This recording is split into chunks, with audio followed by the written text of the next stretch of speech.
Olá, está começando mais um ponto de encontro e hoje um tema extremamente importante. Eu tenho aqui comigo o vereador Papa e também o Henrique Kreuzfeld, ele que é consultor empresarial, e a crise climática. Meu Deus, e como está? Ninguém melhor do que o vereador Papa para falar desse assunto que ele domina com maestria, tendo também o Agenda 2030, que foi aprovado aqui na Câmara Municipal, e outros assuntos que a gente vai falar agora.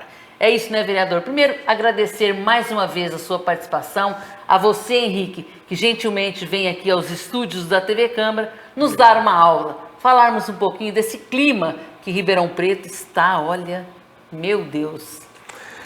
Então, Jane, boa tarde, né?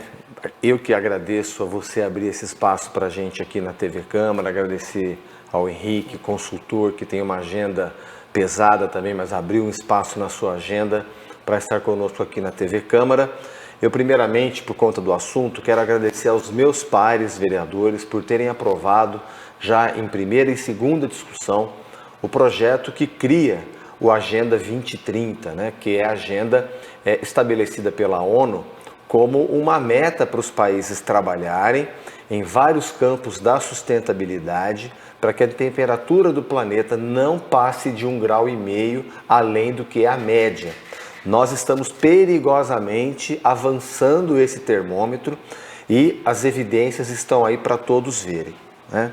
Você sabe que agora, em Ribeirão Preto, falávamos há pouco antes de começar o programa, está faltando água na cidade inteira, tá certo? Não é privilégio, vamos falar assim, até uma brincadeira, das pessoas que moram em bairros afastados. A cidade inteira está com falta de água. Inclusive, já, vereador Papa e Henrique, nós temos algumas imagens que a gente pôde ali capturar através da assessoria que nos cedeu, mostrando Ribeirão Preto uma nuvem de terra. Então, existe sim um momento que a gente tem que parar e olhar, para que quando você fala, Jane, foi aprovado, eu tenho que agradecer todos os meus colegas, você tem esse trabalho que não é de hoje. Essa preocupação sua, vereador, vem de longas datas. Sem dúvida. Trazendo, inclusive, o Henrique, que vai falar para a gente, vai explicar um pouquinho. Tem uma sigla aí, Henrique, que é a ESG. O que é que significa essa sigla? Para aquele leigo que está assistindo, aponta de lá o nosso telespectador, que você nos oriente também. Ok.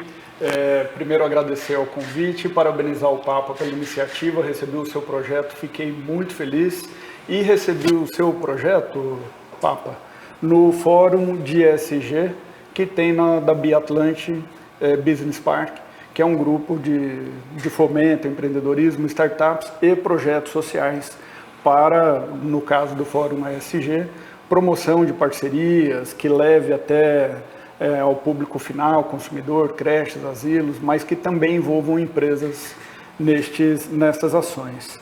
Jane, ESG é uma sigla em inglês, que é o E é de environmental, que é ambiental, depois tem o social e a governança.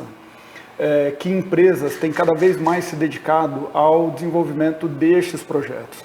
A governança tem a ver com a parte financeira, então para não ter escândalos, igual a gente viu em várias empresas que num dia estava ótimo, no outro dia devendo bilhões, apareceu do nada. Então é necessário que tenha esse controle, transparência. Esse suporte, né? Esse suporte, o mesmo deveria acontecer, né, também nos municípios, no governo, de ter esses portais de transparência, até para fazer uma aproximação com os órgãos públicos. O S de social, então, significa de ter ações internas de proteção social, de auxílio, e isso começa normalmente de dentro para fora, com os próprios funcionários, com incentivos para fazer cursos de música, teatro e também envolvimento para fora da empresa. E o E, que é o ambiental, né, em português seria o ambiental, procurando envolver dentro da cadeia produtiva, por exemplo, a otimização de recursos como um todo. E o que é mais fácil de ver, mas ainda difícil de aplicar tem a ver com a gestão de embalagens. Né? A gente fala, bom, está faltando água. Por que está faltando água? A nuvem de poeira, não é a primeira vez. Por que tem essa nuvem de poeira? Então, quando há um desmatamento, quando o solo fica exposto, é óbvio que o vento levanta a poeira mais fácil. Quando não tem um controle de coleta, e aí a parte pública tem a ver com isso, né? Como que são os projetos de coleta seletiva, o que nós vamos... coleta do lixo urbano. Agora eu vou entrar com o Papa. Quando a gente fala dessas mudanças e que é governamental, então eu vou trazer para o Papa, que é o nosso vereador, aonde a gente vai falar, as empresas estão conscientes, esse trabalho também, não só as empresas, as pequenas empresas, a população, e a gente mostra também, Papa, esse momento que Ribeirão Preto está passando, com essa falta de água que a gente pôde ver, no momento de calor, nós somos notícias no Jornal Nacional, ontem, né? Por conta dessa nuvem, e já a gente vai estar mostrando aí no vídeo para vocês, que assustou não só Ribeirão Preto, mas como toda a nossa região. Então eu levo agora a pergunta para o vereador Papa, que está inserido neste contexto, nesse clima, nessa crise que a gente vai estar passando, e já estamos passando, aonde você, como uma pessoa pública, nos orienta. Fala para a gente, Papa. Jane, primeiramente, vamos deixar claro essa desculpa que muitas vezes alguns governantes apresentam de que, eu não sabia. Então está faltando água porque a temperatura subiu demais, é uma onda de calor. Lá em São Paulo caíram 450 árvores, a empresa de energia disse, mas ventou. Então, nós, enquanto população, e eu, enquanto fiscal eleito, mandatário, nós não podemos aceitar esse tipo de desculpa, porque a ciência vem dizendo que isso vai acontecer já faz mais de 10 anos.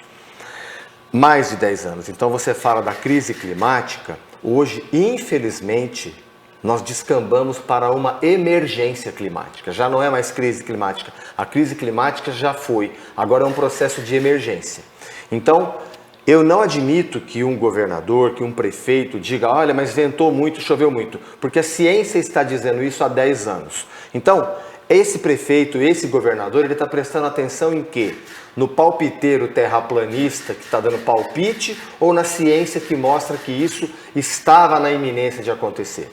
Essa empresa que deixou faltar energia, ela está preparada para a emergência climática? Essa prefeitura, ela faz um sistema de monitoramento das árvores que estão doentes e que precisam de um tratamento, porque a árvore é um ser vivo. Se ela está doente e você não trata, ela morre.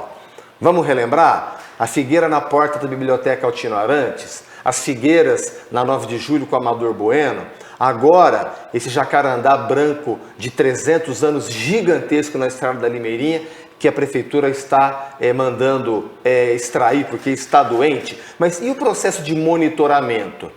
Vamos lembrar o tanto que a CPFL em Ribeirão Preto destrói árvore. Eu falo, Jane, se eu fosse prefeito, eu processaria por depredação de patrimônio público ambiental. Então eu não admito, você levantou bem, está faltando água na cidade inteira. Ora, a ciência está falando há 10 anos. Eu estou falando isso há 10 anos, que o aquífero Guarani está abaixando num nível que a natureza não dá conta de repor. E a prefeitura está num passo de tartaruga, como se isso não tivesse acontecendo. Então, o que está acontecendo agora para faltar tanta água? A prefeitura precisa vir a público explicar. Ela veio a público mandar ter consumo consciente. Parabéns, mas não é para fazer isso só na hora da emergência climática, na hora que vem uma onda de calor. A prefeitura gasta 33 milhões de reais em publicidade nos meios de comunicação e não faz um processo de educação ambiental, um programa de educação ambiental. Então, esse programa está sendo muito importante nesse momento da falta d'água e dessa onda de calor, porque expõe Ribeirão Preto. Você sabe que é no momento da maré baixa que você descobre quem está nu, né? É no momento da maré baixa que você descobre quem está nu. E a Prefeitura de Ribeirão Preto, pegando-nos no pulo, está nua. Está faltando água num período de alto calor e agora esse procedimento de extrair árvore porque ficou doente ou de permitir ter essa complacência com a CPFL. Para a CPFL é mais barato. Ela vai lá, arranca a árvore, destrói a árvore, o ano que vem ela não tem que vir podar de novo. E a gente morre de calor. O Henrique vai fazer alguma colocação, Henrique? Nós temos algumas imagens, e quando você fala da falta d'água, do calor, e a gente tem imagens aí, Papa, para mostrar também que quando chove, acontece um caos em Ribeirão Preto. Essa é uma das nuvens, eu queria que vocês, o Henrique, você e isso, Papa, falasse pra gente, foi no dia 15, foi anteontem, né? E é reincidente, né? O ano passado teve também. Lembra disso, Henrique, também? Ano, mesma coisa. E foi assim, aonde a população ficou assustada. Esse daí eu queria que vocês falassem. Inclusive estamos dando crédito, viu, Papa? Você percebe que as chuvas estão demorando mais para chegar. Tá certo? Você percebe que a gente não planta mais árvore no dia da árvore, no dia 21 de setembro, porque a gente sabe que vai morrer. Então a gente está esperando fim de outubro, novembro, porque aí chove até março e esse plantio de árvore não se perde. Então isso que está acontecendo aqui, esse retardo da chuva, ele interfere na segurança alimentar. O preço de determinados alimentos sobe porque não choveu o suficiente para uma produção que tenha um abastecimento e o preço vai subir. Além do preço subir, as hortaliças, as frutas que vocês vão comprar não tá mais como era e a gente paga um preço absurdo. Quem tem condição paga um preço absurdo por um produto que não é de boa qualidade. Por quê? Por conta do tempo. Efeito vou falar cascata. De cabeça agora aqui. Por que o azeite subiu 40%? E tá vendo? Olha, porque choveu menos nos países produtores, o preço subiu. Aí é quando assim a gente fala da chuva. Poderia falar vários exemplos daqui. Olha lá. Essa daí a drenagem, né? Então, todas essas obras fizeram também, aquela né? obra na Dom Pedro. Você viu a inundação que foi lá? Fizeram uma obra inteira, gastaram milhões ali para deixar aquele padrão de drenagem. Ô Papa, então, eu queria fazer uma pequena correção, que você falou que faz 10 anos que a ciência fala isso. A primeira conferência da ONU sobre as mudanças do clima foi de 1972, mais de 50 anos, mas tem quem não quer ouvir até hoje.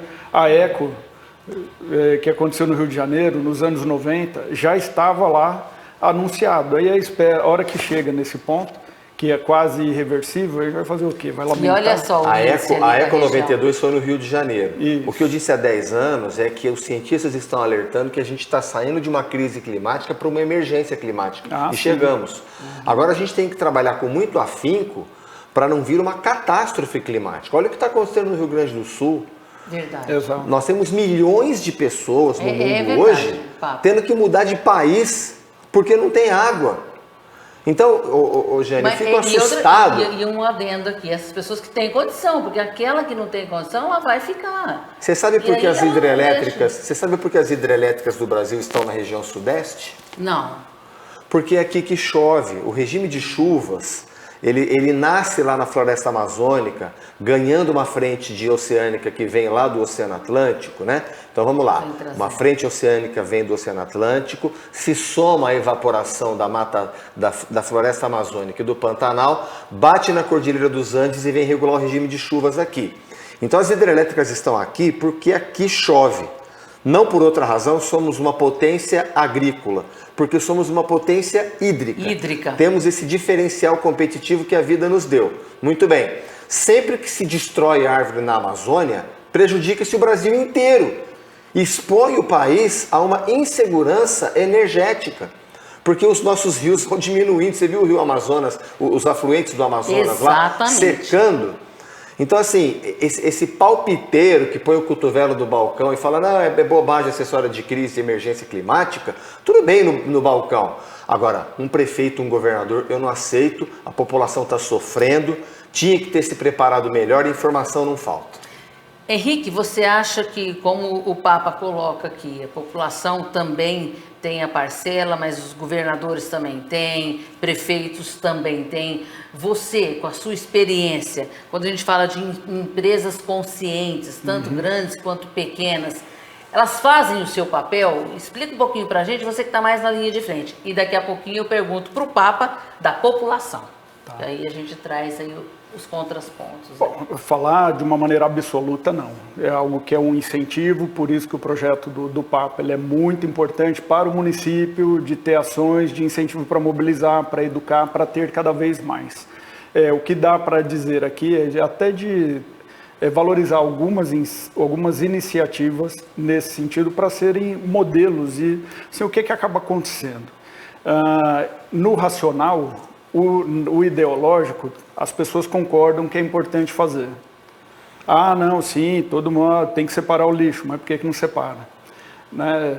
E por que não separa? Né, Henrique, que precisa ter mais visibilidade, exato. Mostrar para a população, garantir. E aí, não adianta a população ela ser educada em separar em casa, onde ela vai se depois se a coleta pública ela vai ser mal feita. Eu não sei, estou falando aqui de coisa que eu lembro de 20 anos atrás. Ribeirão Preto teve 2 contratos, um de coleta do lixo domiciliar e outro do domiciliar. Só que o doméstico era por peso e o reciclável por quilômetro rodado. Quer dizer, se tem uma tampinha lá, se tem 200 toneladas, é o mesmo pagamento.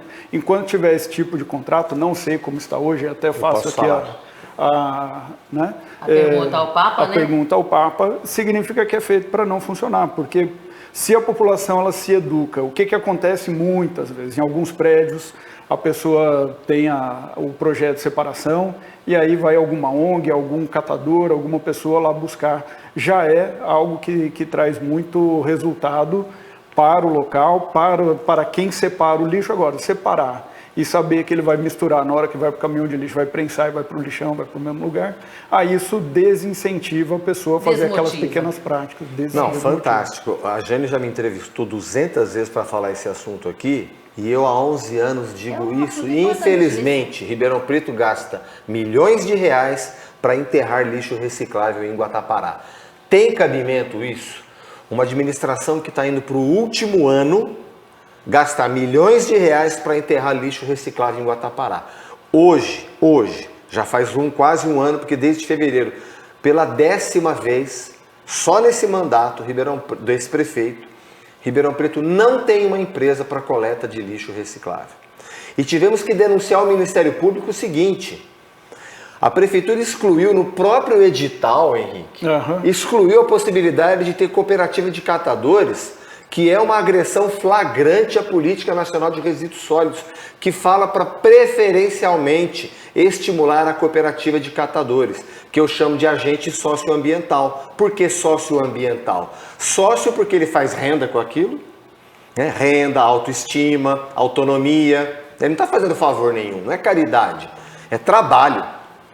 Ambiental, porque preserva o meio ambiente, a indústria não precisa ir lá na natureza buscar matéria-prima, porque já fez isso uma vez, nós vamos reaproveitar reciclando esse material, e cada quilo reciclado que trouxe renda para ele é dinheiro que fica no cofre da prefeitura, porque a prefeitura não paga para fazer.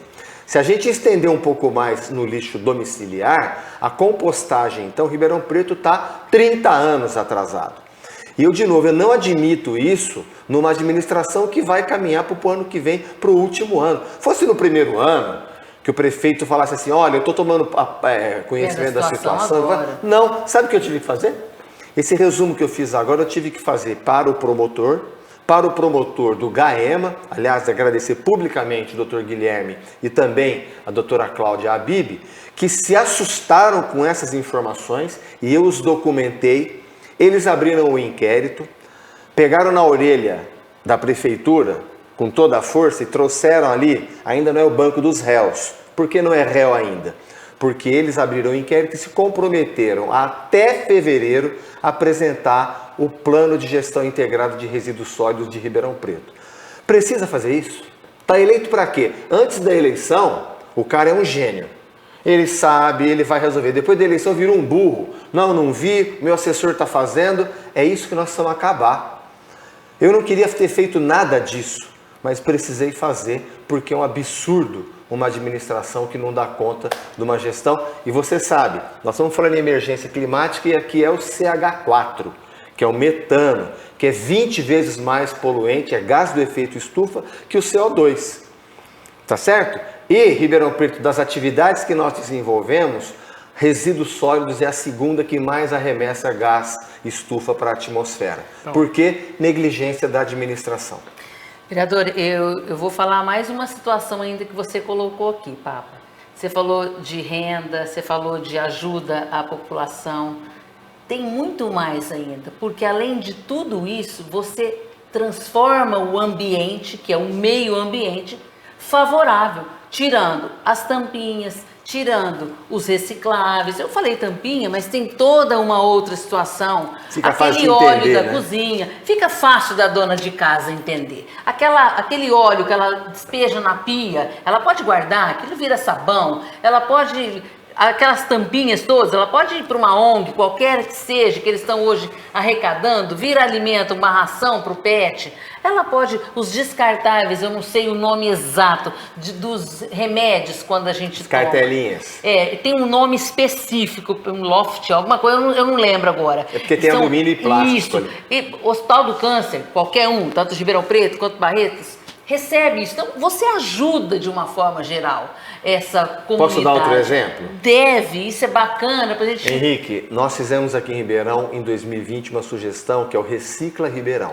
Uma plataforma virtual para não ficar aquele papelzinho na porta. Olha, o catador de reciclável vai passar, a empresa vai passar. Não, uma plataforma virtual que você pode acessar pela internet. Se você está assistindo o programa agora, digita aí, programa Recicla Ribeirão. Tem uma planilha lá. Muito boa para começar, que foi feita há 3 anos. Era para estar muito melhor e ela piorou. Então suponha que você está na sua casa, na rua, na Avenida Guido Golfeto, no Jardim Independência, que separa o Jardim Independência dos Campos Elíseos. Passa lixo reciclável, passa a empresa que cata o lixo reciclável aqui, você não sabe. Entra na internet, digita o nome da sua rua, aparece sim ou não, ou qual a rua mais próxima. Um Meu mapeamento, Deus do céu! né? Isso, um recém-formado em TI sabe fazer. E a Prefeitura de Ribeirão Preto não sabe. Não sabe ou não quer? Eu fico irritado, porque eu vejo isso que não é assim. A gente não está falando da cura da AIDS, da cura do câncer, não. Nós estamos falando de lixo reciclável.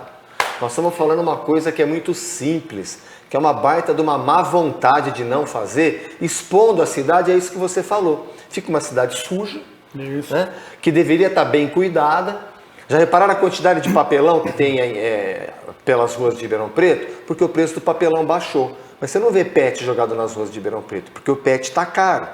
Agora, a prefeitura ela tem que administrar isso num sistema de cooperativas. Tem cooperativa, Jane, em cidade fora de Ribeirão Preto, Henrique, que está com esse sistema mais bem organizado, que soma o que o agente socioambiental coletou, mais o pagamento por serviços ambientais que a legislação federal manda. Tem catador de reciclável ganhando R$ 2.600 por mês, pagando a prestação da casa própria.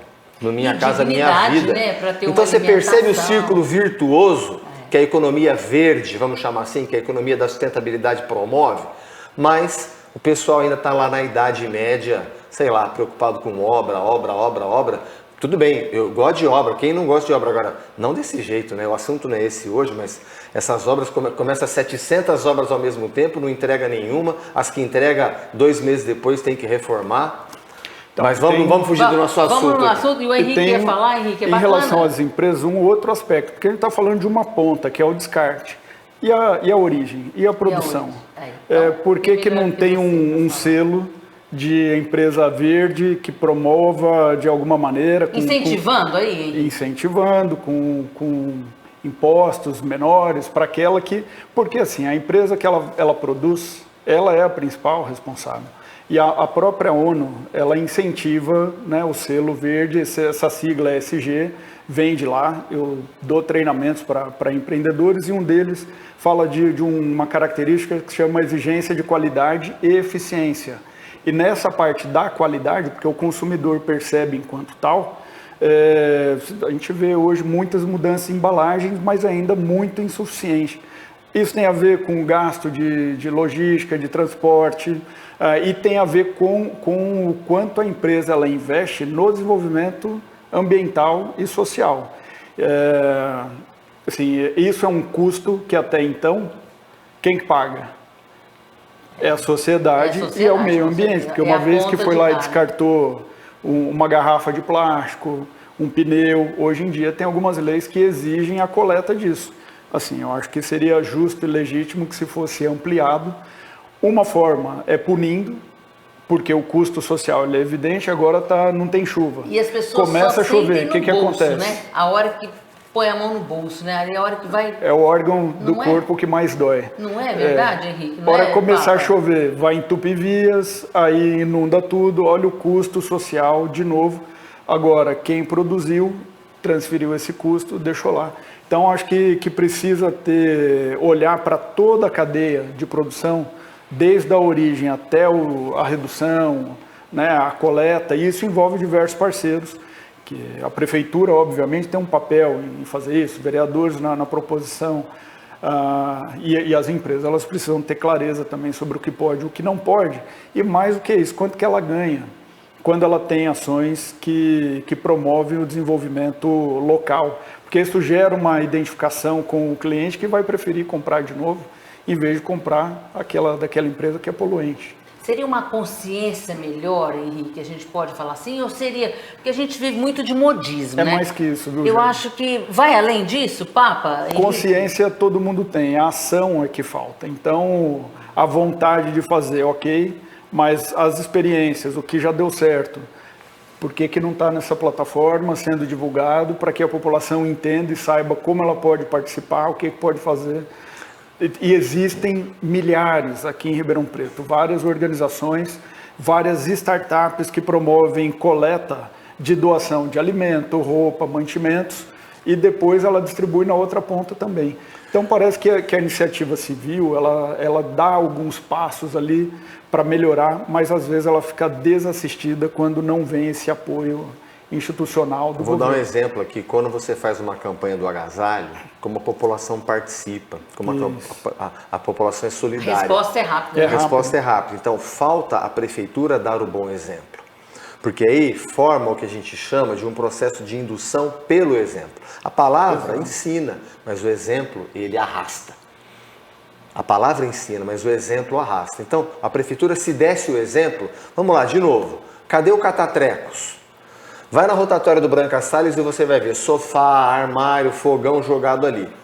Claro, a pessoa mora numa comunidade, ela vai gastar R$150 num carreto? Não tem, às Não vezes, vai. nem pra comer esse Se a valor. prefeitura combinasse os ecopontos com o catatreco circulando pelas comunidades, trazendo esse material para ter uma destinação correta, ambientalmente correta, estaria dentro do custo, que é um custo muito mais barato do que o munícipe jogar lá e a prefeitura ter que pegar.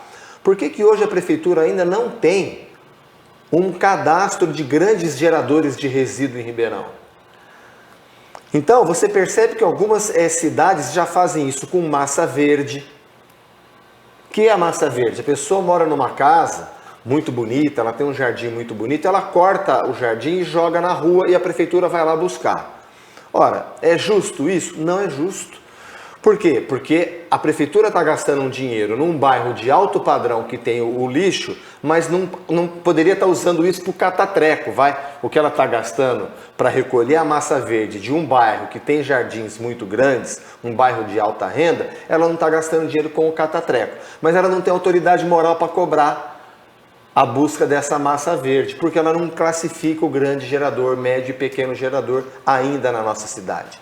Então, a palavra, ela ensina, mas o exemplo arrasta. A prefeitura está devendo para Ribeirão Preto esse plano de gestão integrada de resíduos sólidos, né? É o lixo domiciliar, reciclável e orgânico, reciclar o reciclável e compostar o orgânico, é o lixo hospitalar, é o resíduo da construção civil, o RCC, né? Você sabe, olha que curiosidade que a gente aprendeu aqui na CPI da PPP do lixo.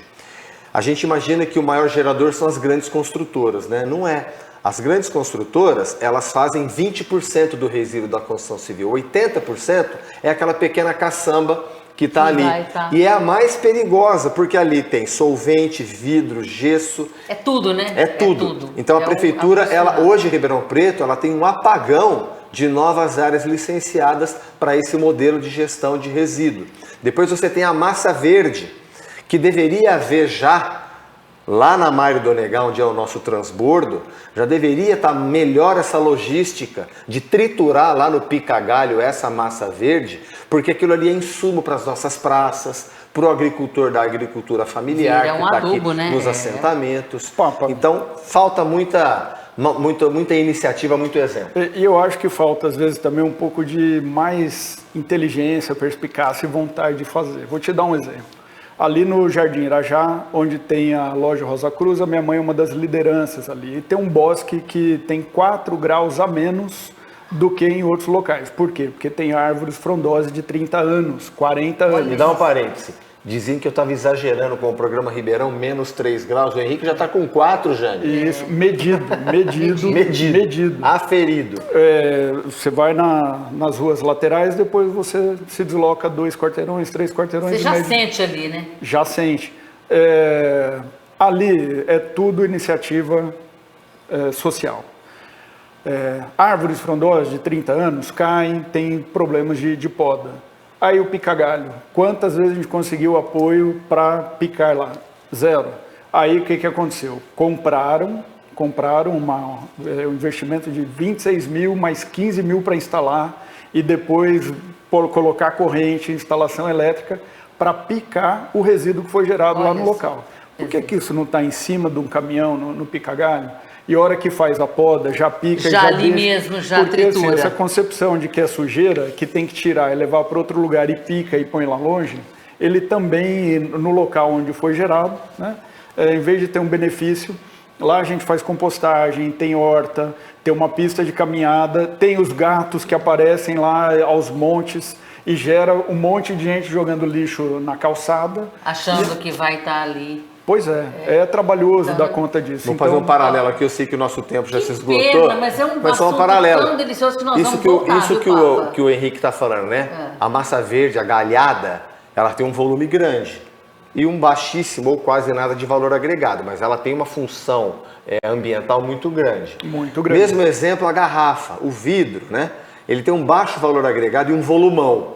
Mas se a prefeitura orientasse as cooperativas a ter um triturador, colocar isso num recipiente, você diminuiria o volume e melhoraria o envio, a venda disso para uma indústria de garrafa, de vidro, né? E gerando Então, emprego para muita falta dar um gente. bom exemplo. Bom, quero agradecer imensamente, vereador Papa, a você, Henrique, por Muito esse obrigado. carinho conosco aqui na TV Câmara, por essa gentileza de vir fazer o nosso ponto de encontro e a você que está nessa ponta aí do lado de lá. Vale muito a pena você participar. E sabe o que acontece? Às terças-feiras e quintas-feiras, aqui mesmo na Câmara Municipal, você pode participar, fazendo a diferença. Os vereadores estão aqui para sessões ordinárias. Se você não puder vir presencialmente, nós temos as plataformas digitais. Então você entra, você participa, você também faz parte da nossa comunidade.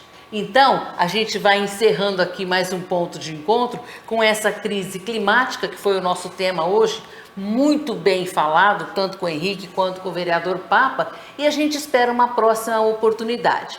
Ponto de encontro vai ficando por aqui e eu espero vocês a semana que vem.